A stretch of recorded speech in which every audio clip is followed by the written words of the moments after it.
প্রথমবার তৈরি হচ্ছে যে রাজস্থানের মাখরানা মার্বেল রয়েছে সেই মার্বেলের দুর্গা মন্দির। এবং শুধু গোটা মন্দিরই নয়, সিঙ্গেল একটি স্টোন পাথরেই কিন্তু পুরো দুর্গা প্রতিমা গড়ে তোলা হয়েছে। এবং শিলিগুড়ির যে আনন্দময়ী কালীবাড়ি রয়েছে সেখানেই কিন্তু এই দুর্গা মন্দির তৈরি হতে চলেছে। इसका खासियत ये है कि जैसे अपन याद आज यूज़ कर रहे हैं तो इसका जितने दिन ये पुराना होता जाएगा उसका खासियत है, उसका शाइनिंग बढ़ता जाएगा। कभी ऐसा नहीं है कि जैसे अदर स्टोन आता है तो अदर स्टोन डल होता जाएगा, ये डल नहीं होएगा, इसका शाइनिंग हमेशा बढ़ता रहेगा।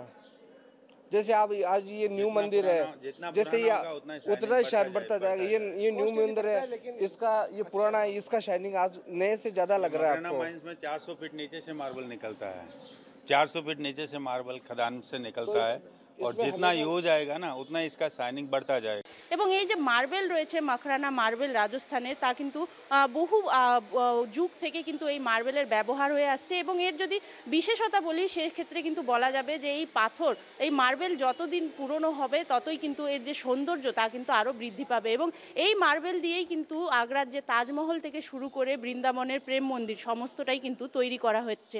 চারণকবি মুকুন্দ দাস 1925 সালে প্রতিষ্ঠা করেছিলেন, নিজে কষ্টি পাথরের মূর্তি নিয়ে এসে মায়ের পুজো, যে মায়ের পুজো মা কালীর পুজো হচ্ছে সেই মায়ের পুজো চারণকবি মুকুন্দ দাসের দ্বারাই প্রতিস্থাপন হয়েছিল। এবং আনন্দময়ী কালীবাড়ি যে নামকরণ করেছিলেন সেটা চারণকবি মুকুন্দ দাসই করেছিলেন। এবং তার 3 বছর পরে এখানকার সবাই নাগরিকরা বলেছিলেন যে আমাদের এখানে দুর্গাপূজা করতে।